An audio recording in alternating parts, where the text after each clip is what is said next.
Alors, bonsoir à tous, heureux de vous retrouver, chers amis, en ce lundi, début de semaine, 12 mai 2025, 18h54, heure du Québec. Merci à ceux qui sont abonnés, ceux qui ne sont pas faits là maintenant. Merci à ceux qui m'envoient des liens, des messages toujours pertinents, intelligents et très appréciés. Merci à ceux qui vont partager la vidéo. Dites-moi de vous regarder, toujours très chaleureux de le savoir. Partagez la vidéo et écrasez le petit pouce en l'air. Panne massive, une autre. Étonnamment, hein, c'est comme sans surprise, on s'y attend. Ceux qui savent ce qui se passe, on s'y attend. Panne d'électricité massive à Londres, en Angleterre. Ça s'est passé il y a quelques heures. On a eu la panne massive là, il y a un petit peu plus d'une semaine en Espagne, Portugal et la France, où on essayait d'attribuer ça à toutes sortes de raisons. Finalement, on a appris que c'était parce qu'on s'était fié à l'énergie solaire et éolienne qui ne sont pas fiables. Et on avait délesté l'énergie nucléaire, la plus fiable. Et que 60 à 70% au moment de la panne de la semaine dernière, de l'énergie qui était, ou qu'on allait chercher, ou à laquelle on s'approvisionnait, provenait du solaire ou de l'éolien. J'imagine que ça va être à peu près la même chose. On va vouloir te cacher toutes sortes de choses pendant qu'on est en train de te dire que pendant que le climat et que la Terre est en train de bouillir, ici, on ne bouille pas, puis il n'y a personne qui bouille en ce moment, puis il n'y a personne qui ne va jamais bouillir. Ça, c'est tellement du n'importe quoi. D'abord, on va aller écouter ce petit échange ici, OK? On dépense 40 milliards d'euros par an pour éviter un réchauffement de 0,0000056 degrés par an. Exactement. Presque invisible. Absolument invisible, évidemment. À ce rythme-là, il faudrait patienter 18 000 ans pour que la France réchauffe la planète d'1 degré. On dépense... N'importe quoi. J'ai hâte qu'on arrête de nous briser les pompons avec cette urgence et ce bouillonnement de la planète. Complètement hallucinant. Le métro, les réseaux de métro de Londres plongés dans le chaos alors que plusieurs lignes du métro londonien sont touchées par une panne de courant massive.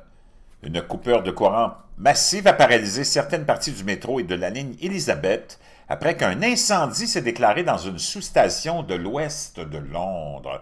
La ligne Northern, la ligne Jubilee, la ligne Bakerloo et la section centrale de blablabla ont été touchés par une panne de courant peu après 14 heures aujourd'hui. National Grid a indiqué au Standard qu'une petite panne de câble avait provoqué un incendie dans l'une de ses sous-stations. Les usagers ont été confrontés à de nombreuses perturbations aux heures de pointe. On peut voir ici le fameux incendie en question. Donc, panne massive. On en parle beaucoup, hein, des pannes en ce moment. Il y a comme une espèce de d'hystérie autour des pannes qui pourrait probablement en Europe sévir beaucoup plus qu'on le pense fréquemment, surtout dans l'été où tu vas avoir une grande demande pour la climatisation et pour d'autres raisons, alors que le système, on s'est lancé dans la folie de cette énergie verte, que j'ai rien contre ça, mais c'est juste que c'est pas très fiable. Il y aura probablement des conséquences à tout ça.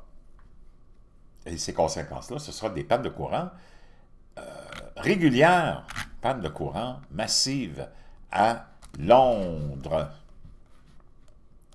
Panne de courant massive à Londres.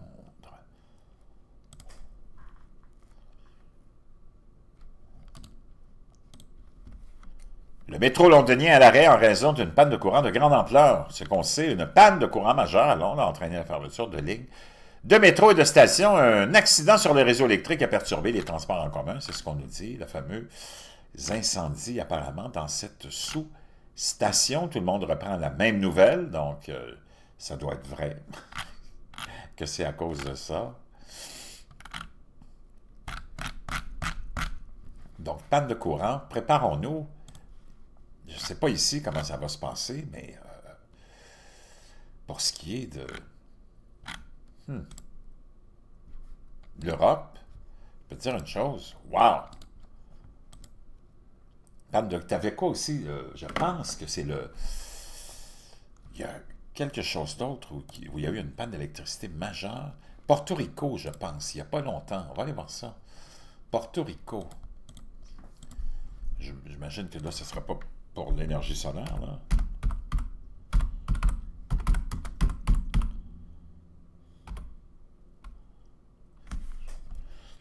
Donc, Porto Rico, c'était, il n'y a pas si longtemps, il me semble, il y a 12 heures. Il y a quelques semaines, mais il me semble qu'il y en avait...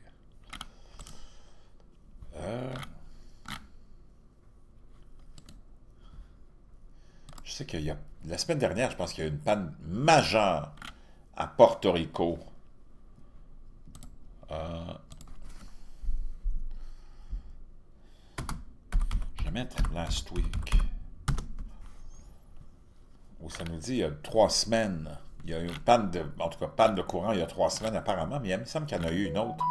Il y a beaucoup plus récente. En tout cas, beaucoup de pays sont touchés par les pannes de courant. Il va y avoir beaucoup de cyberattaques aussi. Tu vas avoir plein d'événements comme cela, probablement. Mais celles qui vont être surveillées, c'est toutes les nations, tous les pays qui se sont lancés dans le solaire et l'éolien, puis qui ont abandonné le bois, le gaz et le nucléaire. Je ne sais pas ce qui les attend, mais cet été, tu vas avoir beaucoup de... Prépare-toi, tu vas en entendre parler des pannes. On ne parle pas de la panne pizza ici, là. Panne de courant, OK? Je vous reviens.